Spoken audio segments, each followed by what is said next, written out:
New Orleans.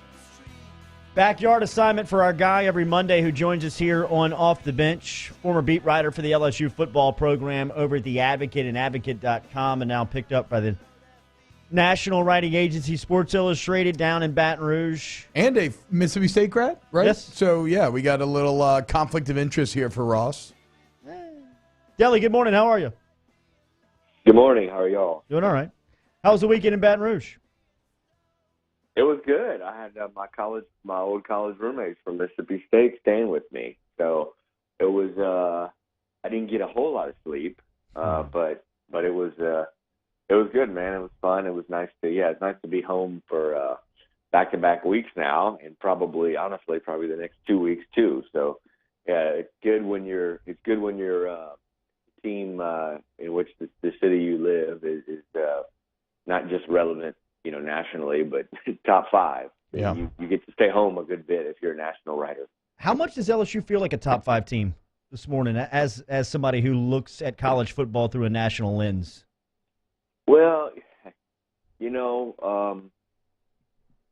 as far as production on offense, they don't feel like a top five team. They don't. And but I'll say this, the schedule has just been brutal. And for them to get through the first 8 games with 7 wins, I don't care what you're doing on offense.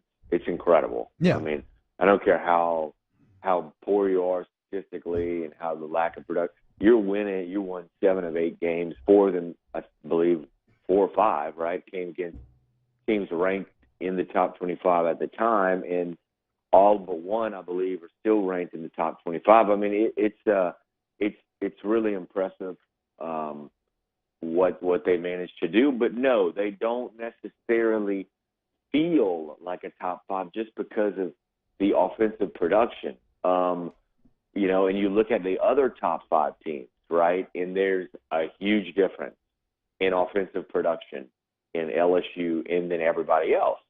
But, we've seen this thing before, right? T-Bob, you were on some teams that were really, really good, but weren't necessarily scoring 50 points a game. So you could still win a national championship with that kind of team. Yeah, and so I think that's important to highlight, right? Don't get too, because ultimately there are 3 phases in football, and if you win 2 of the 3, you're going to give yourself a very good chance of winning. And right now, LSU has the 7th scoring defense in the country. They're 5th in the nation in turnover margin with plus 12. They're 1st in the country in field goals made, and they're 3rd in touchbacks and touchback percentage. So they have elite defense, they have elite special teams, and they're having an offense that is doing enough. But where the offense gets interesting to me, Ross, is that, like, from a talent perspective, this is not a crazy group. Like, this is a group that even if you're displeased with the results, I personally still feel like they're playing a bit over their head. Yeah, I mean, when LSU entered the season, a lot of people were thinking they'd only win 7 or 8 games the whole year, and I think a big reason of why is because of they lost, arguably as many as 8 starters on offense. You've got a whole new group. You lost your top 2 receivers, your top 2 running backs, your quarterback, your All-American center. This was going to be a task on offense, and it was a reason a lot of people, I think, picked LSU to do so poorly this season. And it's funny because, where we are, we're seeing them probably surpass expectations offensively.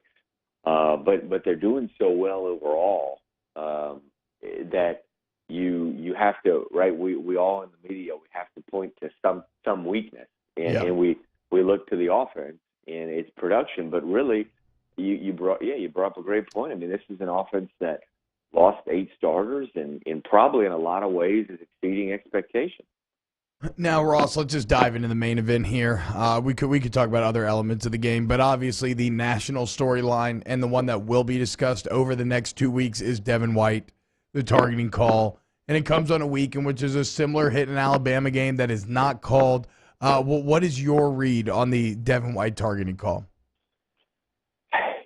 It's there's this conspiracy theory that Alabama and in them getting the calls in the SEC. And it's not only LSU that believes that. I think every other team in the league except Alabama believes that. And and certainly I don't buy into it. I don't believe in it. I don't think it's true at all. But hang up on this guy. things like this don't. Yeah, help. have you been on InfoWars yet? They're all over this story. They got all the documents. There's proof on top of proof, Ross. Yeah. But these things don't help, and it's and when you keep watching the play over and over again, you just keep thinking that on the instant replay review, if you saw that as an official, especially the shot from LSU's sideline video guy tweeted out, Garrett. It's pretty damning. It doesn't look to me at all like targeting. It just looks like the hands are up high in the chest, and it looks like Nick Fitzgerald turns his head. It doesn't look like the impact of Devin White's helmet on Nick's helmet, if there wasn't even an impact, is the thing that didn't. It wasn't the thing that turned Nick's head. It looked like he turned his head on. But anyway, we're nitpicking these little things. I'm gonna tell you what. I don't like the rule. It's not necessarily the call. And I know I'm going to sound here like I'm being insensitive for the concussions and things like that in football, and I understand all that. But man, to a certain point, if you stop putting peanut butter in a peanut butter and jelly sandwich, it just becomes a jelly sandwich. And we're getting to the point where I'm just not watching football anymore. I'm watching something else, and this is a great example. I mean, a kid is running to hit a quarterback like he's taught to do. He's putting his hands first there where to make the impact, and he's not just called for a big penalty that ends up putting Mississippi State outside of its own 5-yard line, but now he's suspended for the next game. And I think I haven't seen the LSU community, honestly, people at LSU who work at LSU, this fired up since probably 2 years ago against Florida. And there's a reason behind it. It's just we're playing football here, and that's a football play. And it's just sad to see a kid suspended for an entire half of the biggest game of the year because he was playing football, Ross, you've covered both programs, and last one we'll get you out of here, and we'll talk more about it on this matchup coming up next week when you join us, just like every Monday here on Off the Bench. Can LSU beat Alabama with or without Devin White? Does it matter?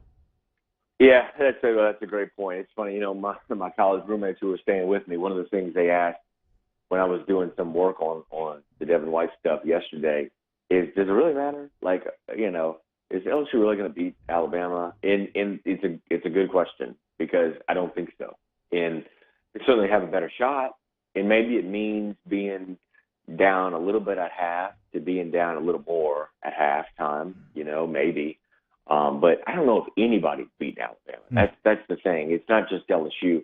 I thought Alabama was head and shoulders, obviously above everybody else, and then I thought Ohio State was shoulders above everybody else, and then I thought there was about 6-7 teams after that, and now Ohio State gets beat at Purdue, and I'm thinking, who in the heck is going to beat Alabama? I'll tell you this though, LSU will at least have the advantage of having a crazy home night environment, and they're going to have to take advantage of that. They're going to have to take advantage of being at home and it being loud and rocking and all that stuff because and maybe they keep it close. Maybe they make Tua play in the fourth quarter. That's kind of the biggest question. It's not necessarily can LSU win because I think so many people don't expect it, but it's can LSU fight to 4 quarters where Tua Tagovailoa will have to play in the fourth quarter, which he hasn't this year.